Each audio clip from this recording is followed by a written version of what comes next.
When people think about the legacy of tactical shooters and the rise of the Tom Clancy gaming universe, one studio that has always been quietly sitting at the center of that conversation is Red Storm Entertainment, a team with roots going all the way back to 1996 and a history deeply tied to the identity of Ubisoft itself. That's why the latest news hits a little differently because Ubisoft has officially ended game development at Red Storm Entertainment and laid off 105 employees, marking not just another round of industry layoffs, but a significant turning point for a studio that helped define an entire genre. This isn't just about numbers on a spreadsheet, it's about a shift in philosophy, a restructuring of priorities, and a clear signal of where Ubisoft believes its future lies as it continues navigating a difficult and rapidly changing gaming landscape.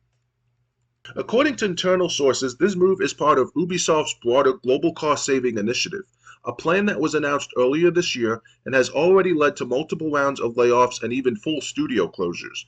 Under this new direction, Red Storm will no longer function as a game development studio, meaning it won't be leading or creating new titles moving forward. Instead, it's being transitioned into a support-focused role within Ubisoft's massive global network. That includes providing global IT support and contributing to the ongoing development and maintenance of the Snowdrop engine, a key piece of technology that powers several of Ubisoft's major titles. While that may sound like a stable pivot on paper, it represents a huge shift in identity for a studio that was once responsible for creating and shaping some of Ubisoft's most recognizable experiences. The human impact of this decision cannot be ignored as 105 employees are now out of work as a direct result of this restructuring. Ubisoft has stated that those affected will receive severance packages along with career transition assistance, which is certainly better than nothing, but it doesn't change the reality that more than 100 developers, designers, and support staff are now facing uncertainty.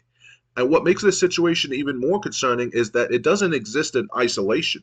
Ubisoft has been going through wave after wave of cuts, and when you start lining them all up, a much larger pattern begins to emerge. Earlier this year, Ubisoft shut down its Halifax studio entirely, a move that came just weeks after employees there voted to unionize, which added another layer of controversy to the situation. Then there were the 29 layoffs at the company's Abu Dhabi studio back in November of 2025, a reduction that flew under the radar at the time, but now feels like part of a much bigger trend. More recently, Ubisoft Toronto saw 40 employees let go, further reinforcing the idea that this isn't a one-time correction, but an ongoing restructuring effort that is affecting multiple teams across different regions. When you combine all these cuts with the 105 layoffs at Red Storm, it paints a picture of a company that is aggressively trying to reduce costs and streamline operations, even if that means making some very difficult decisions. Unsurprisingly, this has led to significant backlash from workers, with approximately 1,200 employees participating in a strike on February 10th. That kind of response doesn't happen unless there is serious frustration building within the workforce, and it didn't stop there. Two union representatives publicly called for the resignation of Ubisoft CEO Yves Guillemot, a bold move that underscores just how tense things have become internally. On top of that, multiple unions in France organized a 3-day international strike, demanding that leadership take responsibility for what they described as catastrophic management decisions. When you start seeing coordinated actions like this across different countries and teams, it's a clear indication that morale is being tested in a major way. At the same time, Ubisoft is trying to reassure both players and investors that its biggest franchises are not going anywhere. The company has emphasized that it remains fully committed to the Tom Clancy brand, including major series like The Division, Ghost Recon, Rainbow Six, and Splinter Cell. However, there's an important detail buried in that reassurance because while those franchises will continue, they will no longer be driven by Red Storm Entertainment. Instead, development responsibilities will be distributed across Ubisoft's global network of studios, which aligns with the company's broader push toward centralization and shared resources.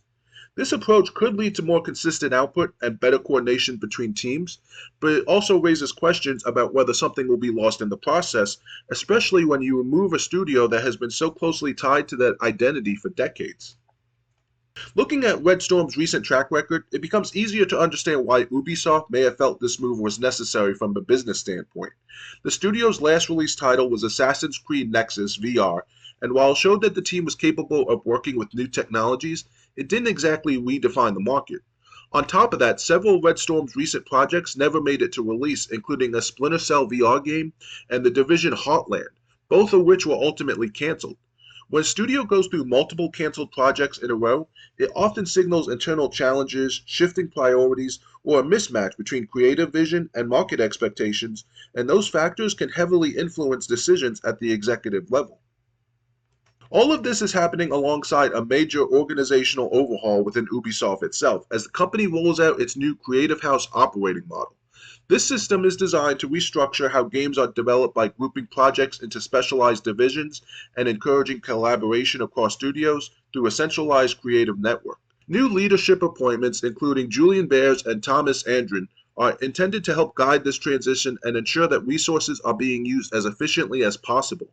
In theory, this kind of structure allows Ubisoft to leverage its global talent pool more effectively, combining expertise from different studios to create bigger and more ambitious projects. But in practice, it also means that smaller or more specialized studios like Red Storm may lose their autonomy or, in this case, their role in direct game development entirely.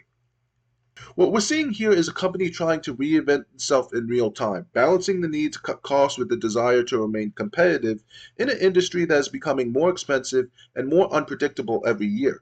Game development budgets continue to rise, player expectations are higher than ever, and the pressure to deliver successful live service experiences have changed the way publishers approach their portfolios. Ubisoft's response has been to consolidate, restructure, and refocus. But those strategies come with trade-offs, and the situation at Red Storm is a perfect example of that. For longtime fans, this news carries a sense of nostalgia and loss because Red Storm isn't just another studio, it's part of gaming history. It played a key role in shaping the tactical shooter genre and helped bring the Tom Clancy universe to life in a way that resonated with millions of players. Seeing it transition away from game development feels like the end of an era, even if the name itself continues to exist within Ubisoft's ecosystem. At the same time, for those affected directly by the layoffs, this isn't about legacy or strategy. It's about real people dealing with real consequences, and that's something that should never be overlooked. As Ubisoft moves forward with its new structure, the big question is whether these changes will ultimately pay off. Will this more centralized approach lead to better, more consistent games, or will it dilute the unique identities that individual studios bring to the table? Can Ubisoft maintain the quality and innovation that players expect while also cutting costs and restructuring its workforce?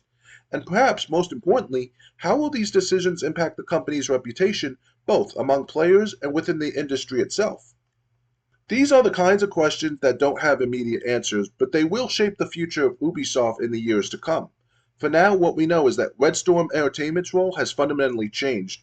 More than 100 employees are no longer with the company, and Ubisoft is continuing down a path of transformation that is as uncertain as it is ambitious.